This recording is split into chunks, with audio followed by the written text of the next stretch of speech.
بسم الله الرحمن الرحيم الحمد لله رب العالمين والصلاة والسلام على سيد الأولين والآخرين نبينا محمد وعلى آله وصحبه أجمعين أما بعد halkan waxaan ka soo gudbinaynaa casharkii 58 ee fahamka siirada nabiga calayhi salaatu wasalaam. casharkeennii hore waxaan dhammaadkiisii kusoo gabangabaynay ama sheegnay dagaalkii la dhihi jiray ghaswatu khaybar, meeshii khaybare la dhihi jiray ay yahuuddu isku aruursadeen oo intaas oo dhibaato iyo intaasoo shirqool iyo intaasoo abaabul ay islaamka ku sameynayeen, islaamkuna uu ku qasbanaaday intaasoo ergo oo isdaba joog ah in ay u diraan oo xalkooda lagu dhibtooday. kabacdi arrintii waxay hurso weyday maadaama nebigu heshiis uu la gaaray quraysh oo sulxii xudaybiya u dhacay, yahuudina xal ay diiday in oo dagaal ay hawshii tagto ayay hawshu ku dhammaatay. dagaalkaas nabigu calayhi salaatu wasalaam wuxuu aaday nabigu calayhi salaatu wasalaam markii uu ka soo laabtay xudaybiya bishii muxaram, bishii la dhihi jiray dalxija iyo muxaram qeyb ka mida ayuu nagaaday. kabacdi nabigu calayhi salaatu wasalaam muxaram dhammaadkeedii macnaha qeybteedii dambe ayuu khaybaro u baxay oo aaday. markii nabigu khaybaro u aaday, culamada mufasiriinta ahi waxay ku sheegaan dagaalkan khaybara inuu ahaa ballanqaad ilaahay uu ballan qaaday, qur-aankana ilaahay uu ku ballan qaado ilaahay uu leeyahay wacadakum allahu magaanima kahiiratan ta'khuduunaha facajala lakum haadih. ilaahay wuxuu idiin ballan qaaday qaniimooyin fara badan oo aada qaado doontaan, wuxuuna ilaahay idiin soo dedejiyey tan oo sulxii xudaybiye ah. qaniimooyinka faraha badanna waa khaybara. ciidanka islaamka ee markaas baxay tirsigiisu wuxuu ahaayaa la yidhi, horta waxaa aada iyo aada maaragtay joogay munaafiqiintii iyo kuwii iimaankoodu daciif ahaa oo nabiga calayhi salaatu wasalaam xudaybiye ka haray. kuwaas ayaa ilaahay subxaanahu wa tacaala wuxuu nabiga ku amray sidan, isagoo ilaahay leh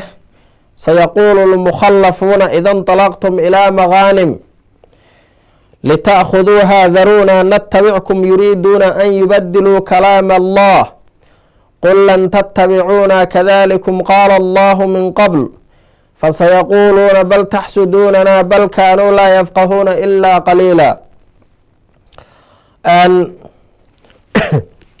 markii munaafiqiin badan iyo kuwo kaloo iimaankoodu daciif yihiin ay nabiga ka hareen qaswadii xudaybiya ee nabigu markii hore uu u baxay inuu cumraysto, ayaa ilaahay wuxuu yidhi dadkaas kaa haray oo mukhallafiinta ahaa waxay dhihi doonaan markaad aadaysiin khaniimo oo aada xoolo inaad soo heshaan aada aadaysiin sida khaswada khaybara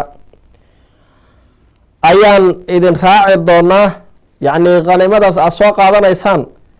aan idin raaci doonaa, hadda naga leexda daruuna natabickum, naga leexda hadda, macnaha waan idin raacaynahay dhihi doonaan. ilaahay wuxuu leeyahy waxay rabaan inay bedelaan ilaahay kalaamkiisiiyo oo waxa weeye ballanqaadkii ilaahay khaniimadaas khaybare uu ballan qaaday yuuna u ballan qaaday reer xudaybiye kaliya, nebiga dadkii raacay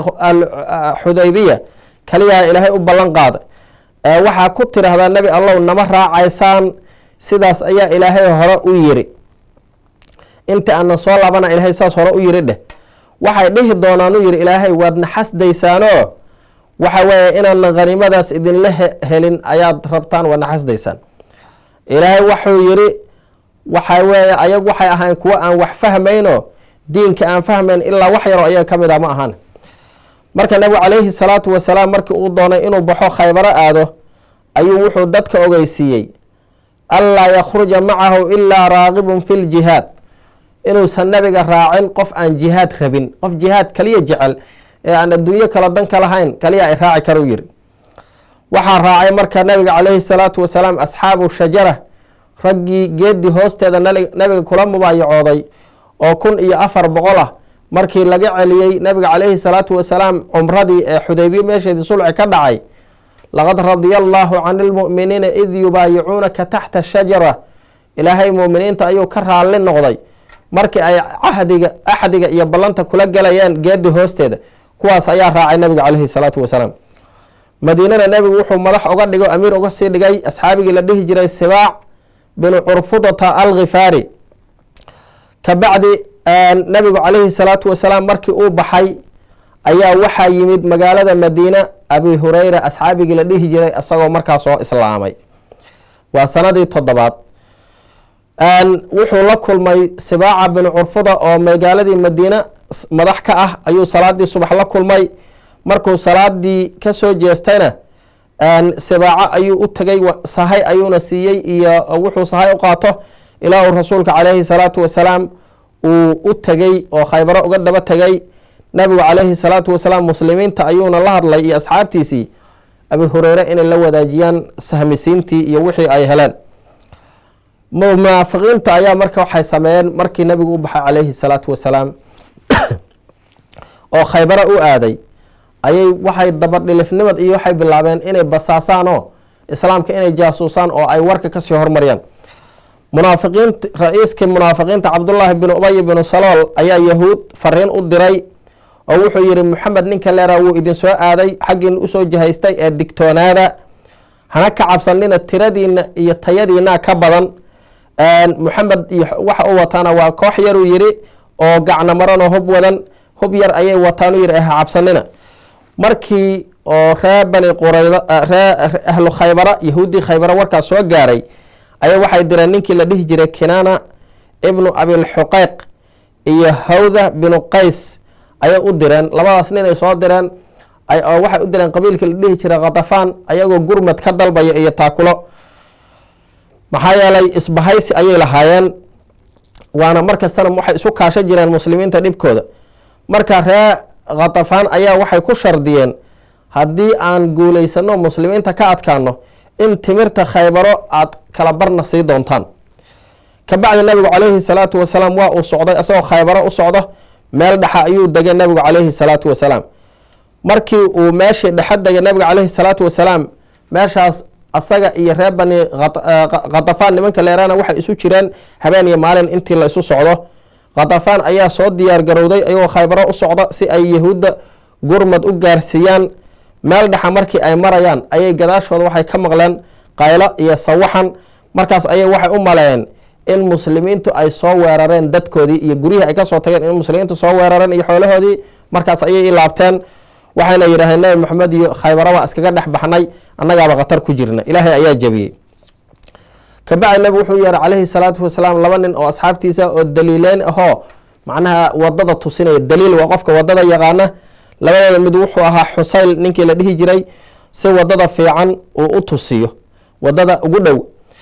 ninkaas waxa weeye waa uu socday ilaa macnaha nabigu wuxuu rabay inuu xagga waqooyiga ka soo galo maaragtay jihata sham oo dhanka waqooyi ah inuu khaybaro uga yimaado si uu maaragtay ayaga iyo u kala jaro wadada ay ku carari lahaayeen oo sham ay u carari lahaayeen sidoo kalena ayaga iyo si uu u kala gooy nabigu calayhi salaatu wasalaam ayaga iyo khatafaan nimanka la yidhaahdo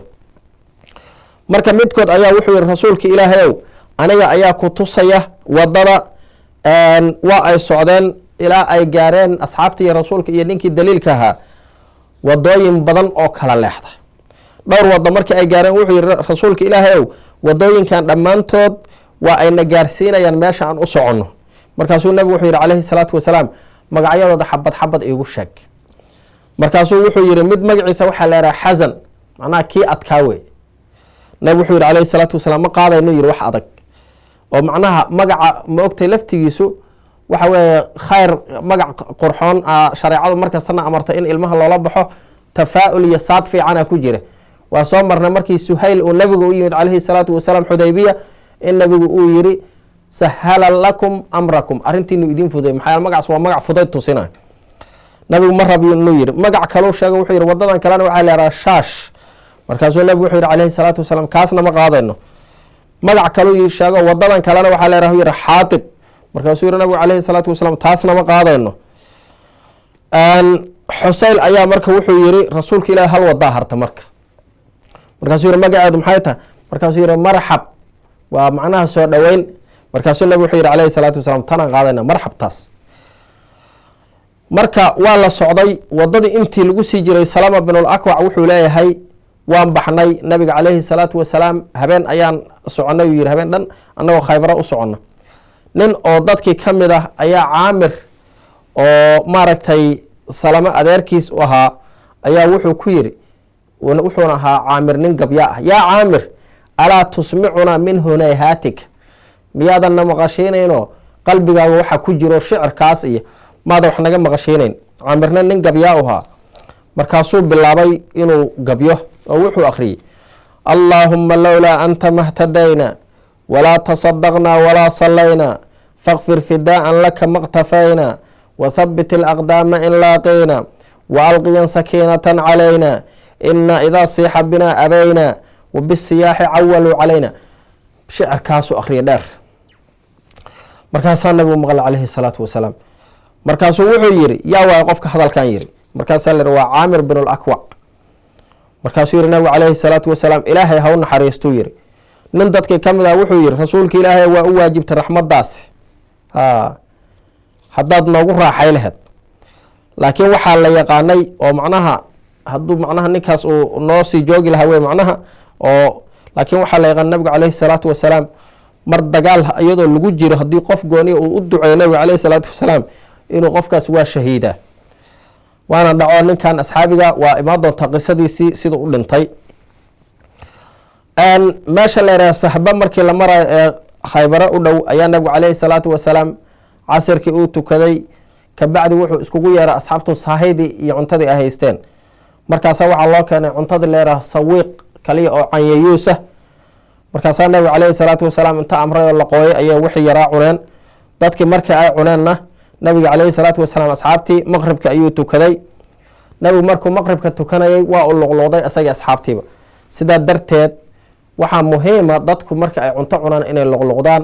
weliba gaar ahaan afurka soonkoo kale dadku timirtii iyo biyihii macaanaa wixii inta ka dhargaan salaada iska galaan eberwey taas maxaa yeelay dhadhankaas candhuuftaas macaan hadday kuu gasho oo aada laqdid salaada adoo ku jirtid salaadaada waa buraysaa marka waxaa waajiba nabiguna uu amray calayhi salaatu wasalaam caanaha iyo cuntadaas macaan oo dhan in laga luqluqdo iyo cuntadii afka kugu hari lahayd waa ina ama ka cadaysataa ama ka luqluqotaa adoon ka luqluqon haddii aad salaada gashid ama soon ha ahaato ama mar kale ha ahaato ee dhadhankii macaana uu kuu gala ama cunto yaroo jajaba aada laqdid salaadad waa buraysa kabacdi nabigu calayhi salaatu wasalaam waa uu tukaday mana weysaysan cishihiina sidoo kaleu nabigu tukaday calayhi salaatu wasalaam ma weysaysan macnaheedu waxa weeye waagii hore ayaa waxaa jiray islaamka wax kasta oo dab uu taabto waa laga weysaysan jiray laakiin macnaha markii dambe waa la nasakhay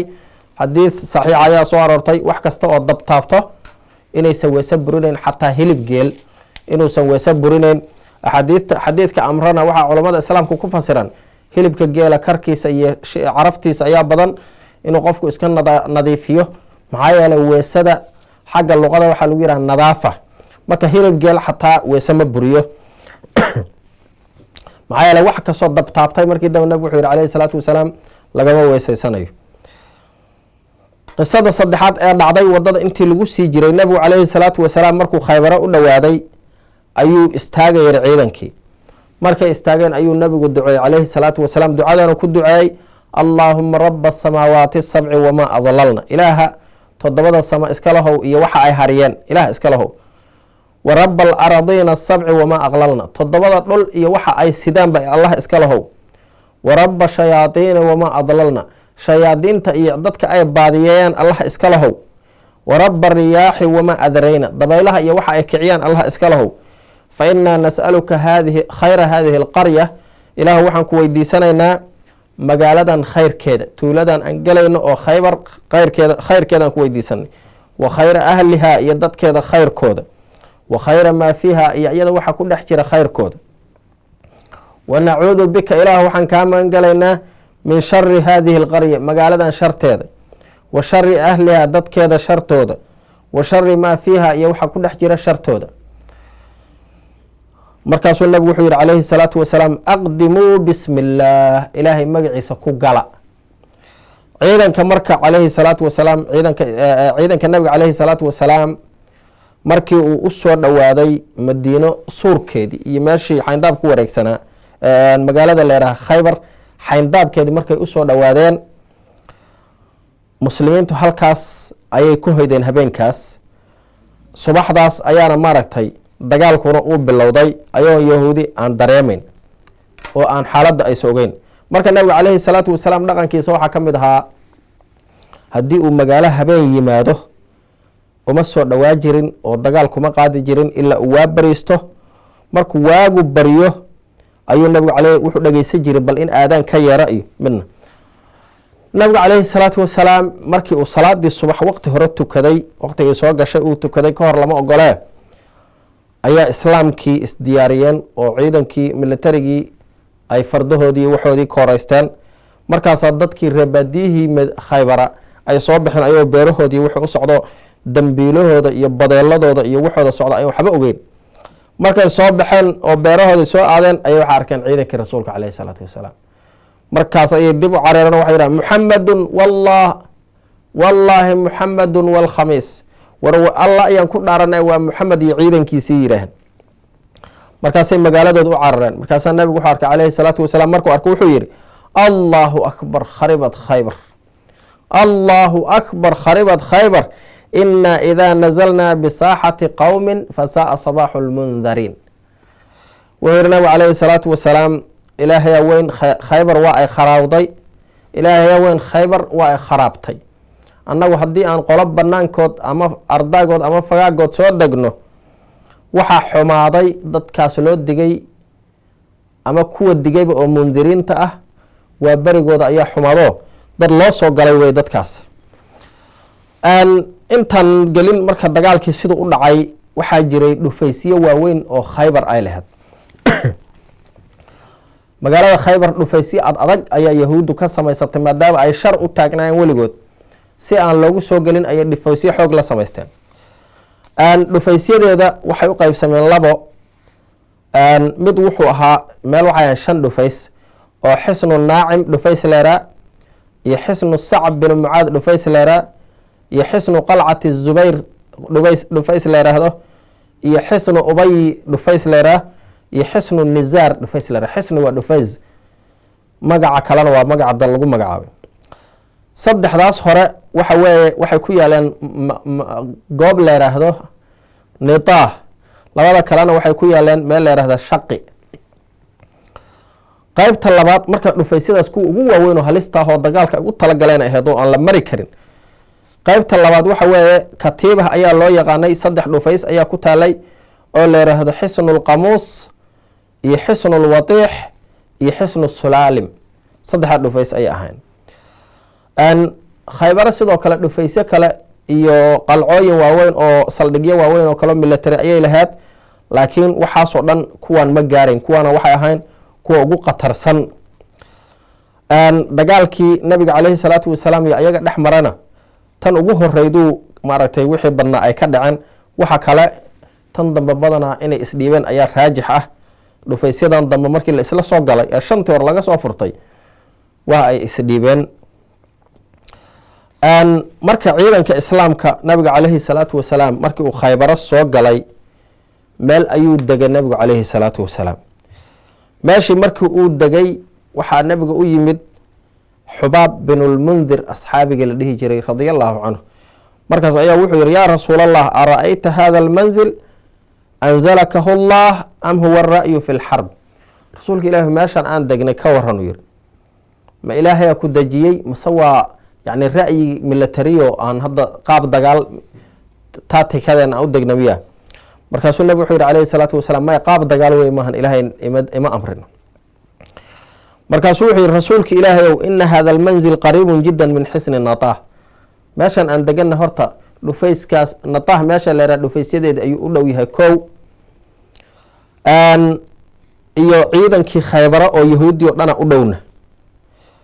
waana og yihiin axwaasheenay ogaanayaan annaguna axwaashooda ma ogin kow waa mid maadaama aan soo kor degnay ayagoo dhufays ay ku jiraan horta waana og yihiin annaguna waxba kama ogin. waa midda kale warmahoodu waana soo gaarayaan, teenuna ma gaarayso, warmaheenuna ma gaarayaan. waa labo. waxaan kaloona ka aamin ahayn inayna soo miraan oo ayna soo weeraraan. midda kale meeshan wuxuu yidhi waa meel oo geed timirku ku badan yahay, waa meel nol ku dhagri karo halis ah, waa meel sidoo kale cuduriyo aan ka qaadi karno, meel jiq ah weeye. rasuulka ilaahayow meel kale oo waxaan dhibaatooyinkan oo dhan ka maran haddaadna gey laheed oo aada ciidanka daji laheed oo isku aruuri laheed waa fiicnaa laheed. markaasuu nabigu yihi calayhi salaatu wasalaam alra'yu maa asharta, taladu waa waxa aada soo jeedisay yiri. markaasuu meel kale nabigu u wareeg. nabigu hadda ma dhihin maanoo nabiga ilaahay ila hadlaysaa iyo anoo waxa weeye saasa maya. nabigu calayhi salaatu wasalaam asxaabtiisu la tasha jiray, iskalamana weynaan fikirkooda iyo taladooda. intaas ka bacdi dagaalkii ayaa loo diyaar garoobay. nabiguna wuxuu ugu bishaaray calayhi salaatu wasalaam fatxi iyo furasho. waxaa dhacay marka habeenka dagaal meesha ay soo galeen asxaabtu, waxaa dhacay dhowr isku day iyo xoogaa dagaalo yaryar ayaa dhacay. nabigu calayhi salaatu wasalaam habeenkaas wuxuu yidhi la ucطiyana raayah gada rajulan yuxibu allaha wa rasuulah wa yuxibuhu allahu wa rasuuluh. wuxuu yihi nabigu calayhi salaatu wasalaam beri calanka waxaan u dhiibi doonaa nin ilaahay iyo rasuulkiisa jecel, ilaahay iyo rasuulkiisuna jecel yihiin ayaan beri calanka u dhiibi doonaa oo yaftaxu allahu calaa yadeey, ilaahay gacnihiisa uu ku furi doono Khaybara. markii waagi baryey ayaa beri subaxdii ay beri noqotay ayaa la isu yimid. nin kastoo asxaabiga isagoo raba calanka inuu qaado si uu u noqdo ninka ilaahay iyo rasuulkiisu jecel yihiin, isaguna ilaahay iyo rasuulkiisa jecel ee nabiga u bishaaray. ilaa rag isdheereen Sayd Cumar iyo maalinka wuxuu yihi meel dheer ayaan fuula si rasuulku ii arko. waa halka maalinoo madaxnimo tawaliyu yihi sayidina cumar radiallahu canhu.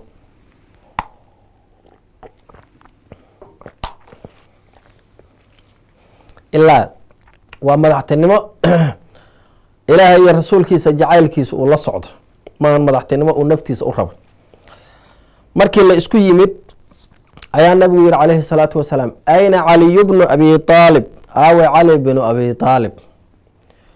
markaas ayaa wuxuu yiri, waxay asxaabta yidhaaheen yaa rasuul allah huwa yashtakii caynay, rasuulka ilaahi cali indhuhuba ka sheeganaya, indhihii ayuu ka xanuunsanayo xanuunka leeraah daaf ama bakoor. aduu indhaha cudurka ku dhaca qolaba sida u taqaanaa ma aqaane, qolaba si u taqaanaahe daaf iyo bakoor iyo aramad xanuunka leeraah carabiga lagu yiraahdo ayaa hayay yiraan indhuhu ka sheeganaya. markaasuu nabigu calayhi salaatu wasalaam uu yiri igu dira fariin. waa la keenay. markaasuu nabigu calayhi salaatu wasalaam indhaha uga candhuuf tufay. candhuufta nebi maxamed hadda qof uu ku tufay, nabigu hadduu candhuuftiisa qof ku tufo, hadduu qof gacantiisa mariyo, kulli daawo waxaa dhakhtarkii ayuu ahaa. waa iminsaa soo marnay intaasoo qofoo jabtoo saas gacantiisa uu mariyey. kam abra'ad wasiban bilamsi raaxatuhu wa aطlaqad ariban min ribqati lamam sala allahu calayhi wasalam. candhuufu nabigu indhaha uga tufay, fog waaba raystaba. nabigu waana u duceeyey, waa u raystay sidii weligiis inaan xanuun ku dhicin u noqday. markaasuu nabigu calayhi salaatu wasalaam calankii gacanta u saaray. markii nabigu gacanta calanka u geliyey, hadda waa inuu nabiga la tashada calayhi salaatu wasalaam, iskama ordayo. wuxuu yihi yaa rasuul allah uqaatiluhum xataa yakunuu milana, rasuulka ilah miyaan la dagaalamaa ilaa annagoo kale ay noqdaano si saxa ay u islaamaan. markaasuu nabig wuxuu yihi calayhi salaatu wasalaam xasiloonidaada u soco ilaa aada degtid banaankooda kow, ka bacdina islaamka ugu yeeru yihi nabigu calayhi salaatu wasalaam. waxaana u sheegtaa waxa lagu leeyahay oo ilaahay xaqiisa ah. maxaa yeelay nabigu hadda ma dhihin ku bilow baabi iyo laa qarxe, nabigu ma dhihin, hore kama dhihin. horta xaqa u sheeg. sabab fawallah la an yahdiya allahu bika rajula waaxida khayrun laka min an yakuuna laka xumru nacam. in ilaahay kugu soo hanuuniyo hal qof aa ka khayr badan in aada heshid geeli gudgududna ee carabtu aada waqtigaas u jeclaayeen oo dhan inaad heshid. hal qof ilaahay kugu soo hanuuniya kaaga khayr badan, hadhow aakhiro aada ajar ka helaysaa. waa xadiid saxiixu lbukhaariy. marka hore iimaanka ugu yeeriyo islaamka, waxa lagu leeyahana u sheeg. hadday diidaan dagaalku markaas ka bacdi wey. maanta daba aragnaa dad aan waxba diintii islaamka aqoona, islaamkii suurad xun iyo fooxalxumo ka bixiyey oo qarax oon bogta ku haya meel kasta. kii in lala dagaalama la mudnaa, gaalkii in lala dagaalamo ay ahayd midkii in loo yeero ay ahayd muslimiintiioba in dhiigooda la daaday ay xaaraam tahay wixii o dhan qarax leh meel kasta holac ilaa waa dad lasoo qorsheeyo laga yaaba in gaaladuba ay soo qorsheen si islaamka foolxumo looga bixiyo maadaama islaamka awood looga ray waayo ayaa dhexdooda laga shaqeeya. kabacdi waxaa bilowday dagaalkiyaa bilowday. dhufaysyada waa nagii soo sheegnay 5 dhufays oo hore meesha la yiraahdo Nataah 3 ay ku taale, meesha kalena Shaqi la yiraahdo ku taale 3. dhufayskii koobaad oo Naacim sida loo furanayo ayaan ka hadlaynaa hadda. markii ay arkeen yahuuddu muslimiintii markii ay arkeen ayay magaaladooda u carareen, dhufaysyadoodii galeen, dagaalayna u diyaar garoobeen. dhufayska ugu horeeyay ee muslimiintu weerareen wuxuu ahaa oo 8 dhufays ka mid ah dhufayska la yiraahdo Xisnu Naacim uu ahaa. waana midka oo difaaca koobaad ay yahuuddu ka samaysan jireen, maxaa yeele meel istiraatiijiya ayuu ku yaalay. wuxuuna ahaa dhufays uu leeyahay ninkii la dhihi jiray Marxab oo geesigii yahuudda ahaa oo qatarta ahaa oo nin kun u dhigmo ahaa. markii Sayd Cali radiyallahu canhu uu ciidankii islaamka la soo baxo asagoo hogaaminaya ee uu dhufayskan soo weeraray Sayd Cali oo uu yahuuddi islaamka ugu yeeray ay islaamkii diideen ayaa waxay dalbadeen muslimiinta ayay maaragtay u soo baxeenba dagaal ayuu boqorkoodii Marxab uu la socdo. markii banaankii fagaarihii dagaalka la iskugu soo baxay ayaa ninka la yiraahdaa Marxab wuxuu yiri yaa ii soo bixi kara. Marxab ayaa aniga horta hogaamiyey Soomaaliya qof ay soo baxo. markaas wuxuu leeyahay Sayyidina Salama bin al-Akwa markii uu yiri hala ii soo baxo oo seeftiisa soo siibtay ayuu gabayna ku dara Marxab. markaasuu wuxuu yiri calimat khaybaru annii marxabu shaaki silaaxi batalun mujarabu ida alxuruubu aqbalat talahabu. wuxuu yiri khaybar meesha leera waa ay taqaanaa anigu Marxab ina ahay boqorka leeraha fan hubkiisu uu siiban yahay oo geesi la jirrabay oo la yaqaan ah. dagaalku markii uu soo qaabilo iyadoo holcaysa ninkaas ahay yiri. markaas ayaa waxa u soo baxuu yiri aniga adeerkay oo Caamir bin al-Akwac oo ninkii gabaygii inta soo aqriyay rasuulka u ducaynayay ee aan dhahaynay qof haddii nabigu dagaalka markii la galo u duceeyo waqti oo gaar ahaan magaciisa u sheegay inuu shahiidaba dhici karto ninkaas u soo baxay. Caamir bin al-Akwac wuxuu yiri qad calimat khaybaru annii caamirun shaaki silaaxi batalun muqaamiru. khaybar waxay ogaatay inaan anigu Caamir la yiraahdo hubkiisuna siiban yahay geesi oo isbiimeeyana aan ahay. markaas ayay Caamir oo saxaabiya iyo Marxab ay isdhaafsadeen 2 seefood.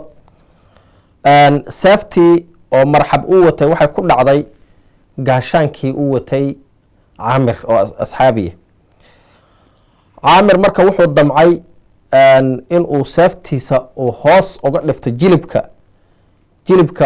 Marxab inuu uga dhifto ayuu damcay seeftiisii. laakiin seeftiisii oo gaabneed awgeed meeshii uu u waday markuu ku dhifa tagay way gaari weyday, way ku soo laabatay. markaasaa seeftiisa afkeedii asaga jilibkiisi ku dhaca, asaga isdilay waana uu u dhintay. nabarkaas ayuu u dhintay, allah ka raali noqdo. markaas ayaa nabiga loo sheegay calayhi salaatu wasalaam. markaasuu nabigu wuxuu ku yidhi xadiid bukhaariya ina lahu la ajrayn wajamac bayna asaabici. nabigu 2 safaroodna bayna isbicihii isu keeno 2 ajar uu leeyahay nabigu calayhi salaatu wasalaam. inahu lajaahidun mujaahidun qalla carabiyun mashaa bihaa mithlah. nabigu wuxuu yidhi waa nin jaahid oo dadaalaya ilaahay daacadiisuu ku dadaalayay, haddana mujaahid fii sabiilillaahi ahaa. waxaana yaruu yidhi qof carabiya inuu labadaasba helo. xadiid bukhaari iyo muslim intaba. marka Caamir oo Marxab u soo baxay sidaasuu ku dhintay. Marxab kabacdi mar kalu soo baxay isagoo gabya sidii calimad khaybaru biannii marxab ku hay ayuu soo baxay. yaa ii soo bixi karuu yiri. markaasaa Sayyidina Cali oo asna hogaamiyihii islaamka markaas ay nabiga calanka u dhiibay oo halkaas hogaaminaya ciidankaas ayaa u soo baxay oo asna u gabyay oo yiri ana alladii sammatnii ummii xaydara kalaythi gaabatin kariihi lmandara uufiihim bisaaci kayla sandara wuxuu yidhi anigu waxa ay kii hooyaday ay ku magacowday libaaxa oo libaaxa ku nool meelaha kaymaha ah aragtidiisa la dhibsado laga naxo waana u beegaya hu yidhi beega ayaa ugu beegayaa sida kayla sandara macnaha taad samaydaan oo kale in ku dhigi doonaa markaasaa sayid cali asaga isu soo baxeen markaasuu sayid cali madaxa ka jaray marxab oo qalab uga siiyey ilaahayna ha ka raali noqdee sayid cali gacantiisa ayaa xisnu naacim lagu furtay marka markii sayid cali uu usoo dhawaaday dhufayskooda ayaa nin yahuudiya u arkay markaasuu wuxuu yihi man anta markaasuu yihi anigu cali binu abi aalib ah markaasuu yahuudi wuxuu yihi calawtum wamaa unzila calaa muusa waxaad ka sara marteen waad sara marteen wixii aad nabi ciise lagu soo dejiyey ee adinku waad sara marteen kabacdi waxaa soo baxay yaasir oo marxab walaalkiisa asagoo leh yaa ii soo baxaya markaasaa zubayr uu usoo baxa zubayr binu cawaam zubayr binu cawaamna waxaa dhala nabiga eedadii safiya bintu cabdilmualib markaasaa safiya waxay tiri rasuulka ilaahay wiilkeyga miyaa la dilayaa markaasuu nabi wuxuu yihi maya caleyhi salaatu wasalaam wuxuu yihi maya asagaa wax dilaya zubayr waa uu dilay marka yaasir oo marxab la dhashay dagaal culus ayaa meeshaas ka dhacay meeshii dhufayskii xisnu naacim la dhihi jiray oo waxa weye dhowr nin oo madaxdii yahuudda ay halkaas ku dhinteen ilaa maaragtay yahuuddu ay islaamka iska celi waayeen halkan dagaalkan maalmo badan ayuu socday oo muslimiintu meeshaas ay ku haysteen yahuuddii ilaa yahuuddu ay u adkaysa wayeen dagaalka islaamka kabacdina dhufayskaas xisnu naacim yahuuddu way ka baxeen laakiin waxay uga baxeen si tasallulaho dhudhuumashaho hoos hoos ayay uga baxeen maaragtay hal mar kamaysa gurguuran ilaa muslimiintu ay qabsadeen oo isku majiireen xisniga leeraa xisnu sacab binu mucaad ayaa noogu xigi doonaa insha allahu tacala casharkeena hadda waqtiga naga dhamaaday intaas ayaan kusoo gabagabaynaynaa wasalaamu calaykum waraxmat ullaahi tacaala wabarakaatuh